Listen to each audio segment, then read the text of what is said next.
Hold on, my friends, to the Constitution and to the republic for which it stands. Miracles do not cluster, and what has happened once in 6,000 years may not happen again. I take to heart these words from Daniel Webster because we truly live in a unique country with a unique Constitution. Today we're going to be talking about Article 5 of the Constitution. We're going to be talking about some facts and some things that are just not true. There have been many calls for a constitutional convention throughout our history. In fact, when the Constitution was first ratified, there was a call for a convention. But we're going to take a look at some more of the recent calls for a con-con. Back in 1893 to 1912, there was a big push for a constitutional convention, and this was for the direct election of senators. Of course, we all know that we didn't have to go through a convention method, that we end up passing the 17th Amendment, which allowed this direct election of the senators. You notice I said there's 31 of the necessary 32 states that applied. Alaska and Hawaii were not part of the Union during that time period. In the mid-60s, 64 to 69, there was another push. There was 33 of the 34 necessary states that petitioned Congress for a convention. And then in the mid-70s to 75 to 83, there was another strong push. 32 states of the 34 necessary states had applied for a convention, and this time it was for a balanced budget amendment. At this point, the John Birch Society went into action. We started to educate the state legislatures as to the potential dangers in pursuing this avenue. We shared expert testimony by such people as Professor Neil Kogan. He said, "My understanding of the federal convention is that it is a general convention, that neither the Congress nor the states may limit the amendments to be considered and proposed by the convention, that the convention may be controlled in subject matter only by itself. My understanding is further that the states and Congress may suggest amendments and the people give instructions, but such suggestions and instructions are not binding." We also shared Professor Gerald Gunthert, who said, "The fear that a constitutional convention could become a runaway convention and propose wholesale changes in our Constitution is by no means unfounded. There is no effective way to limit the agenda of a convention. Both Professor Walter Dellinger and I, as well as a number of other constitutional scholars, have testified in state and congressional hearings to the same effect." There was an article in the Miami Herald by former Justice Arthur Goldberg, and this is what he had to say. "So one of the most serious problems Article 5 poses is a runaway convention. There is no enforceable mechanism to prevent a convention from reporting out wholesale changes to our Constitution and Bill of Rights. History has established that the Philadelphia Convention was a success, but it cannot be denied that it broke every restraint intended to limit its power and agenda. Logic, therefore, compels one conclusion. Any claim that Congress could, by statute, limit a convention's agenda is pure speculation, and any attempt at limiting the agenda would almost certainly be unenforceable." He said, "It is my firm belief that no single issue or combination of issues is so important as to warrant jeopardizing our entire constitutional system of governance." Former Chief Justice Warren Burger also wrote several letters, and in one of his letters he stated, "I have also repeatedly given my opinion that there is no effective way to limit or muzzle the actions of a constitutional convention. The convention could make its own rules and set its own agenda. Congress might try to limit the convention to one amendment or to one issue, but there is no way to assure that a convention would obey. After a convention is convened, it will be too late to stop the convention if we don't like its agenda. The meeting in 1787 ignored the limit placed by the Confederation Congress, quote, for the sole and express purpose, unquote. They were able to deliberate in total secrecy and no press coverage and no leaks. Our 1787 Constitution was referred to by several of its authors as a miracle. Whatever gain might be hoped for from a new constitutional convention could not be worth the risks involved. I've discouraged the idea of a constitutional convention, and I'm glad to see states rescinding their previous resolutions requesting a convention. Now, I mentioned that there was a call for a convention right after the Constitution was passed. And in regards to that, James Madison, also known as the father of our Constitution, had this to say. He said, if a general convention were to take place for the avowed and sole purpose of revising the Constitution, it would naturally consider itself as having a greater latitude than the Congress appointed to administer and support as well to amend the system. He said, having witnessed the difficulties and dangers experienced by the first convention, which assembled under every propitious circumstance, I would tremble for the result of a second. Alexander Hamilton also stated, there is an utter improbability of assembling a new convention under circumstances in any degree so favorable as those in which the late convention met, deliberated, and concluded. Now, not everybody was against this idea. In fact, how many have heard of Gore Vidal? Okay, see, a lot of you have heard of him. He was a very liberal, lifelong Democrat, and in 1987, when it appeared that we would have a convention, he spoke before the Oregon State University, and this is what he had to say. It is a nice irony that the far right, disguised as conservatives, can take credit for so fundamental and radical an upheaval. In order to balance by law the budget, to put prayer to God in the schools, to forbid abortion, pornography, and drugs, they have set in motion the great engine that will overthrow the very Constitution which they insist be so strictly constructed. So you see, not everybody was opposed to this. He was pretty excited about the idea. But as I said, we became very effective, and beginning in 1988, starting with Alabama and Florida, states began rescinding their calls for a constitutional convention. Also, there was a push in the mid-90s, 94, 95, by Governor Mike Leavitt of Utah. He wanted to call what was known as the Conference of States. He actually had 16 states pass resolutions of participation.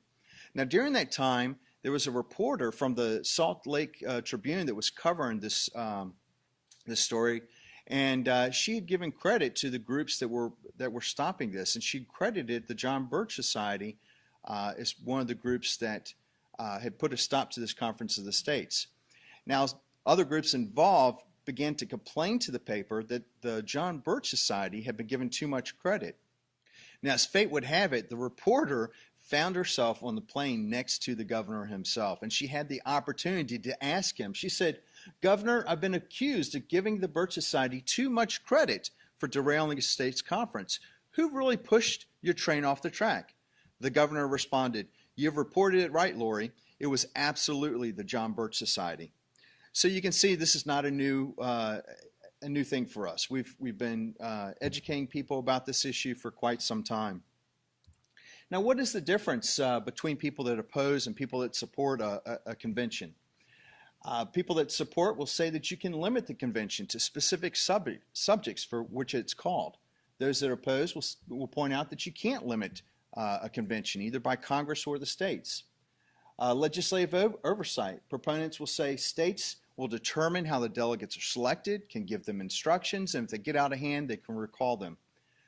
Those that oppose will state that oversight by Congress or the states cannot be guaranteed. Supporters will say, if a convention produces something we don't like, 38 states still have to ratify those changes.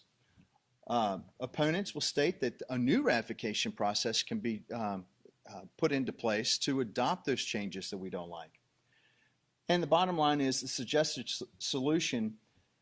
Supporters will say that the Constitution must be changed in order to address the issues of the day. People that oppose a con will point out that it's not the document that needs to be changed, it's the document that needs to be enforced. So what is a proper diagnosis of some of these problems that we're faced with today? You know, is it the Constitution? Is it deficient, flawed, broken, defective? I mean, it's just, words on a worthless piece of paper. I would agree with you. I think it's probably one of the best documents. I think it's been a model constitution for other countries throughout the world. What about the people that we elect that take an oath to the Constitution? people in Congress, the president, various officials at various levels. What about their adherence or lack of adherence to the Constitution? How many would say that's the problem?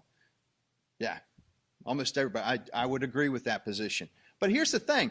Proponents of a convention will say, they'll admit, Congress does not work as it should. The president does not stay within his limitations. But they want to change the Constitution. That's broken, if you would, but we're going to change this. Doesn't really make sense, does it? So what about the federal deficit? You know, they're proponents of a balanced budget amendment. Would that really rein in the current federal government? Let's look at some of the congressional spending. Two sources I would highly suggest you check out is Citizens Against Government Waste. They produce what's known as a pig book, and Senator Tom Colburn produces what's known as a waste book. There are pages among pages of items like you see here. All these issues, every penny of it, and trillions more have one thing in common. They're all unconstitutional. So let's look at the Constitution. Does the Constitution really address this issue of overspending? Power does not belong to the federal government unless authority is specifically listed in the Constitution. This is known as the principle of enumeration. So if we look at the Constitution, we see that congressmen, all elected or appointed officials, but congressmen are bound by an oath to abide by the limitations specified within the Constitution. Federal government starts off with zero power. It doesn't have all power, and we whittle away at it through the Constitution. It starts off with zero power, and then we enumerate, we list the things that they're able to do. We find in Article 1, Section 9 that Congress must approve any spending through the appropriation of legislation. So if it wants to spend $1 to go buy a Coke down the street, it has to do so through a passage of a law. Now in Article 1, Section 8, we know that Congress can only pass laws in areas that it has jurisdiction in. Okay? And then the Founding Fathers made it quite clear with the 10th Amendment. They said areas not delegated by the Constitution to the federal government are left to who? The states and to the people. James Madison said in Federalist 45, powers delegated by the proposed Constitution to the federal government are few and defined. So we see these areas like foreign aid, environmental protection, housing, healthcare, education, transportation, energy, agriculture. All these things are already addressed within the current Constitution. They're not allowed as part of the areas that Congress can spend money on. Let's look at Article 5 though. In 1776, of course, we know we declared our independence. And then in 1777, Congress crafted a document known as the Articles of Confederation that were sent out to all the states to kind of bind them together, if you will. And all 13 states had to agree to it before it took effect. And so it didn't take effect until 1781. Now, there were problems with the Articles of Confederation, and so different delegates from various states would meet to discuss the issues that they wanted to correct. The last meeting was known as the Annapolis Convention. There, the issues focused mainly around trade and commerce between the states. Out of that convention, though, not having enough states represented, they decided to suggest to Congress for a limited convention to address the defects in the Articles of Confederation. In February of 1787, Congress then calls for a limited convention to be held in Philadelphia. And May 14th, 1787 was the date that was fixed to start the convention. Now, states began to issue authorizing documents for their delegates, and there were some key points common among the suggestion from the Annapolis Convention, the call for a convention by Congress, and all the authorizing acts by the states. They all recognized that there were defects in the Articles of Confederation. There was no doubt about that. The purpose for the convention in Philadelphia was for the sole and express purpose of revising the current law of the land. They wanted to address the defects, okay? And the proposed changes must be agreed to by Congress and every state legislature. Now, that's not shouldn't be a surprise, because if you look at Article 13, it states, "Nor shall any alteration at any time hereafter be made in any of them unless such alteration be agreed to in a Congress of the United States and be afterwards confirmed by the legislatures of every state. So it fit within the requirement of the law of the land. But what happened was they created a new constitution with a new ratification process that said the ratification of the conventions, not the legislatures, but conventions of only 9 states shall be sufficient for the establishment of this constitution between the states so ratifying the same. So it dropped the threshold from 100% agreement of all 13 states to 75% agreement with only 9 states, and it bypassed the requirement of Congress and the state legislatures approving this, and instead called for conventions within the states. Now, some people will say that the states actually did accept the new ratification process, but if you look at the dates, you'll notice that the Congress proclaimed the Constitution had been ratified on September 13, 1788, and the new government convened for the first time on March 4th, 1789. But look at when the states ratified the Constitution. We noticed that North Carolina and Rhode Island didn't even ratify the Constitution until after it went into effect. You'll also have some people say, well, you know, just simply calling a convention meant that the states adopted the new change. Okay, let's look at that. Let's look at the dates when the states called for the convention. We see that Rhode Island still doesn't meet that qualification. In fact, Rhode Island voted for a state ratifying convention in October of 1787, and they voted no. They rejected the idea. What they did, however, was send 1,000 copies out to all the towns in Rhode Island, and the people end up taking a vote in March 1788. And the people, 92% of the people, overwhelmingly rejected the new Constitution, which includes the new ratification process. In fact, the General Assembly took at least 4 additional votes on having a state ratifying convention, and they said no, no, no, no. It wasn't until January 17th of 1790 that they voted affirmatively that they would call a ratifying convention. So we see that that doesn't satisfy the requirements of the then current law of the land, the Articles of Confederation.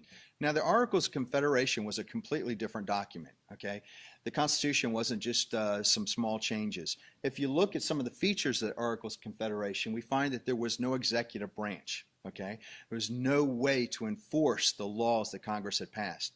How many in here would like to have Congress pass laws, say like on incandescent light bulbs or even, you know, income taxes, and not have the ability to enforce them? Sound like something you'd want to be a part of? I know I would.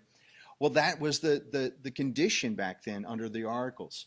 There was also no judiciary branch. You know, today we're so worried that the Supreme Court will issue a ruling on a particular case and enforce it on all the other states. Well, under the Articles, the issues that came before the courts were truly state issues. There was no taxing authority. The funding of the federal government had to be done by voluntary contributions. The state legislatures appointed the members of Congress.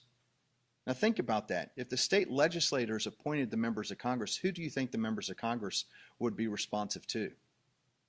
The states, right?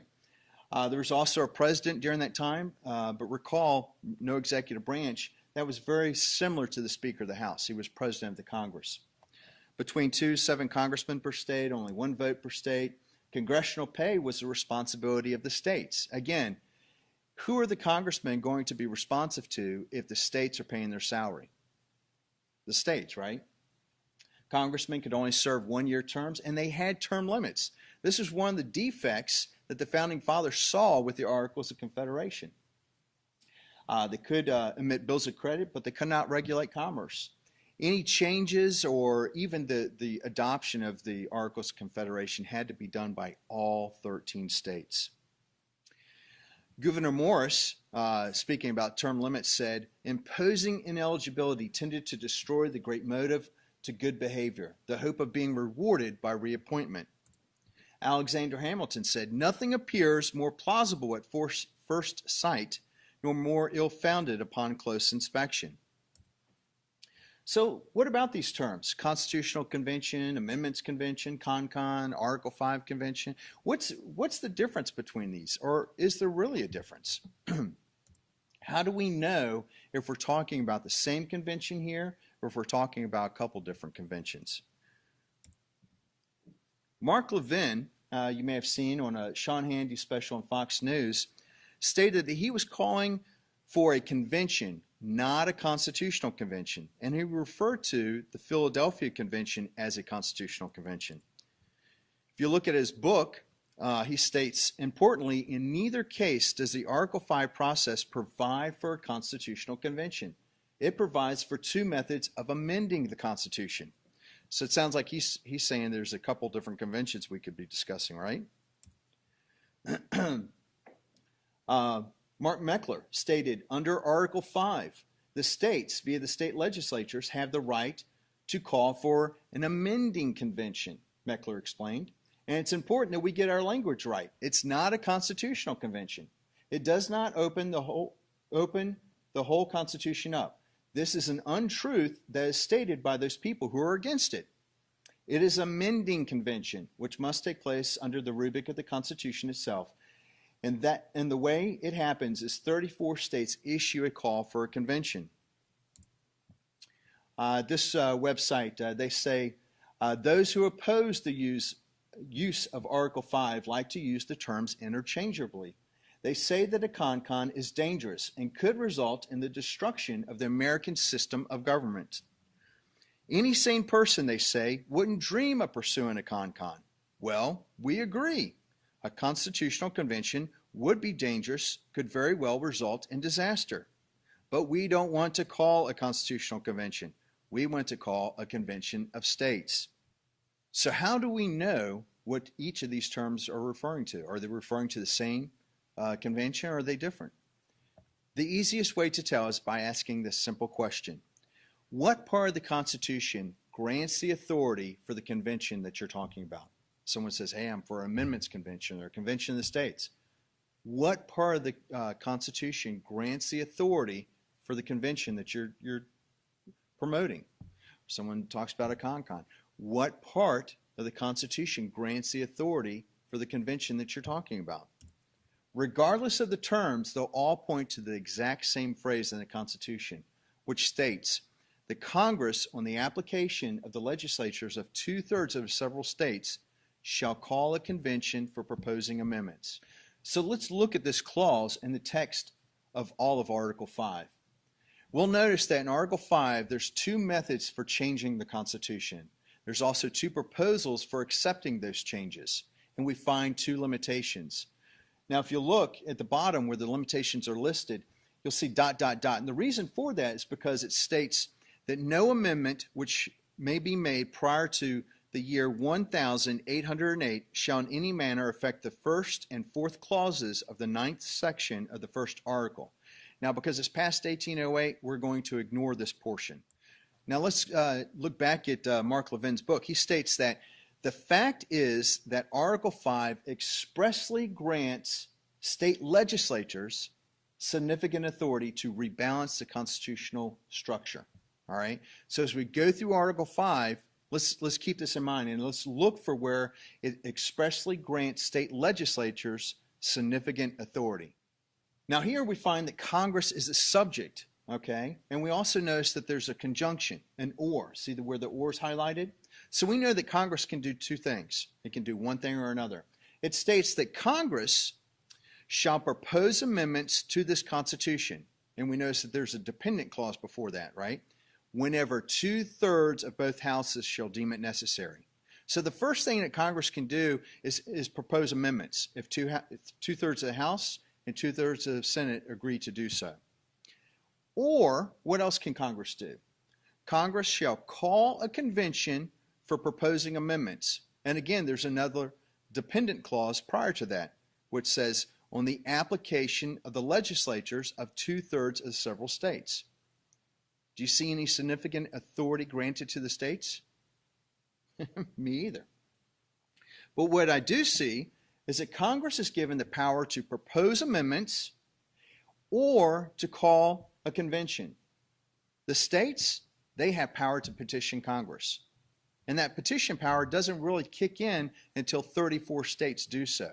But once 34 states petition Congress for a convention, Congress is constitutionally required to call that convention.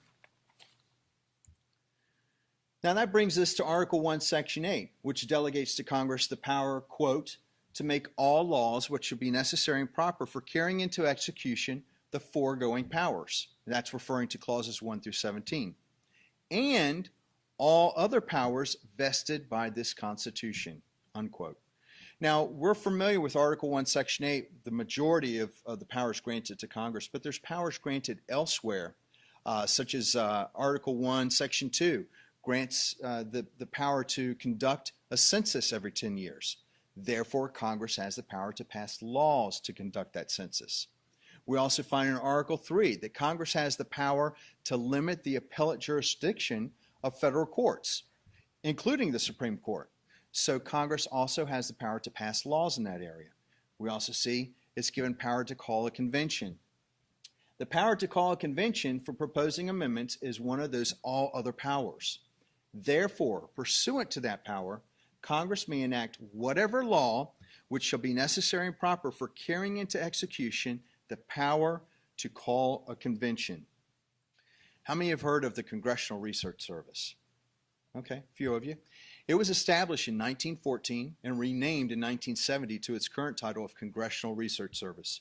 It provides policy and legal analysis that is authoritative, objective, and nonpartisan for committees and members of Congress. It is considered a valued and respected resource on Capitol Hill.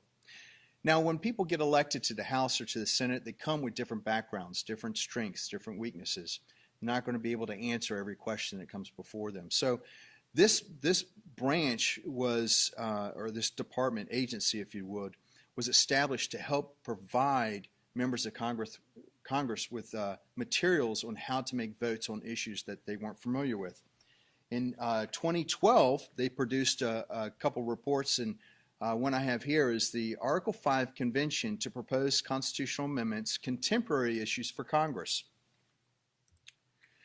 They state in this document that Article 5 delegates important and exclusive authority over the amendment process to Congress. Okay, so the Congress, who's constitutionally required to call a convention, their official resource is telling them that they are responsible, that they've been delegated important and exclusive authority over the amendment process. Quite a bit different from what we heard from Mark Levin in his book, right? We also see that they state, while the Constitution is silent on the mechanics of an Article 5 convention, Congress has traditionally laid claim to broad responsibilities in connection with the convention, including receiving, judging, recording state applications, establishing procedures to summon a convention, setting the amount of time allotted to its deliberations, determining the number and selection process for its delegates, setting internal convention procedures, including allocation of votes among the states. So again, this is an official document, congressional document that tells us quite a bit different from the things that's being promoted. I know what you're thinking. We're not going to let it get out of hand like this, right? We're going to keep an eye on these guys. Well, let's look at history. We find that at the convention in Philadelphia on May 29th, they voted to keep the deliberations a secret. Delegates could only inspect the journal, copies were not allowed, and nothing spoken was permitted to be printed or otherwise published or communicated. On September 15th, 2 days before the convention ended, George Mason from Virginia said, "This Constitution had been formed without the knowledge or idea of the people." So he confirmed not only did we intend to keep it a secret, but they were successful in doing so. On September 17th, 1787, the last day, they debated on what should happen to the journals of the convention. Should we destroy them or should we keep them a secret? And of course, today we know that they weren't destroyed. But it's important to point out they did not vote to release the journals to the public. There was no consideration that they had. And most of you probably recognize that familiar phrase when Benjamin Franklin exited the convention and the lady came up to him and said, "Sir, what have you given us?" And he said, "A republic, ma'am, if you could keep it." Again, just another emphasis on the fact that we had no idea what was taking place. James Madison's notes from the Constitutional Convention probably remain the most complete source of recorded information on the convention. They were not made available until a year after his death in 1837, 50 years after the convention had ended. 50 years after the convention had ended. How'd you like to have a convention today and not find out what took place until 50 years later?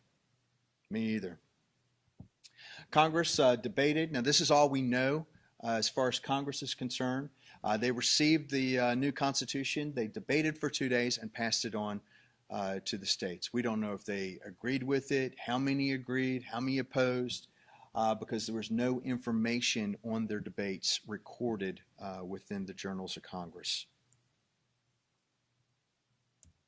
Now, some people will ask, do you believe in a limited convention? Yes, I do. One limit. There's one that's mentioned in Article 5. It states at the very end, provided that no state without its consent shall be deprived of its equal suffrage in the Senate. That's the only limitation that's specified, that's written out. Can a convention alter the freedom of speech, freedom of religion, press, the things that we find in the First Amendment? Constitutionally, yes, they can. What about the right to keep and bear arms? Can a convention alter those rights? Yes, they can. What about the protection against unreasonable searches and seizures without probable cause, or the right to a speedy and public trial, trial by impartial jury? Again, constitutionally, they can change that portion of the Constitution. What about the ratification by a minimum of 3/4 of the several states? Can a convention alter that? Again, the answer would be yes. As an example, Hawaii called for a constitutional convention in 2012. They had 5 items that they were pushing for. Their first one, the repeal or modification of the Second Amendment to strengthen firearms restrictions. Again, they can change that if they want to in a convention. They wanted to declare Obamacare, including the individual mandate, as being constitutional. Their fourth item on the list was an amendment to abolish the Electoral College. So this just gives you an idea of what some other people are trying to do, other people are trying to seek after. The House did pass this in Hawaii, but thankfully the Senate did not. One of the most important documents that I have been able to access that has provided a lot of insight is another official documentation, this time from the Florida House of Representatives. They did a staff analysis on a SCR 10, which was a call for Article 5 convention in 2010. And this is what they had to say. Based on parliamentary law that goes back to the Glorious Revolution in Great Britain, it's clear that once convened, a parliamentary body may not be limited unless by express constitutional provision. And we see that at the end of Article 5. There is one limit. From this perspective, an application for a convention of limited purview asks for what cannot be done. Thus, the idea that a convention can be called to consider a single specific proposal should be rejected. The majority of a parliamentary body is the sole judge of the subject matters it may deliberate. Further, the notion that the convention may be limited in subject matter by the will of those who applied for the convention against the will of the actual delegates thereto has scant support among anyone who has ever participated in a political convention or engaged in similar efforts to restrain the purview of any parliamentary body. There is no authority external to a parliamentary body that may regulate its internal conduct. Very, very powerful. There was also a gentleman that was a secretary at the Philadelphia State Constitutional Convention. Every now and then states will have conventions to address their constitution. And James Michener testified before the U.S. Senate And this is what he had to share in regards to his experience. He said, I am, however, totally opposed to any measure that would encourage the 50 states of our nation to amend our national constitution by means of a convention method. For I, better than most, appreciate the hidden dangers inherent in this system. I do believe that any prior law, no matter how carefully drawn, cannot inhibit or restrict or delimit a constituent assembly once it convenes. Of course, those initiating the convention will say, but its field of legal operation is limited. We have said so. My contention is that it cannot be so limited. At the moment a convention is assembled and sworn in, it becomes a self-directing body with only such limitations as it prudently places upon itself. And the prior constraints, which have so carefully been placed upon it, no longer apply. Patrick Henry, my favorite founding father, said, I have but one lamp by which my feet are guided, and that is the lamp of experience. I know of no way of judging of the future but by the past. Ladies and gentlemen, we have a past that we can go back to and look at this issue. We have documentation, official documentation from a congressional source, from state legislator sources, from congressional hearings. We can go back to our founding fathers, the notes that James Madison took, the ratification debates in the several states. We have some source information that we can reference. I would encourage you to do so. If you take anything away from this presentation, I hope it's this. The idea of changing the Constitution to address the people that do not adhere to its limitations is not a solution at all. We must be able to enforce the document as it stands. If we cannot enforce our elected officials abiding by the limitations of the current Constitution, if we can't enforce the 10th Amendment, how are we ever going to expect to enforce a new amendment? For more information on this topic, I would encourage you all to visit the John Birch Society's website at jbs.org or call our toll-free number at 1-800-JBS-USA #1. Thank you.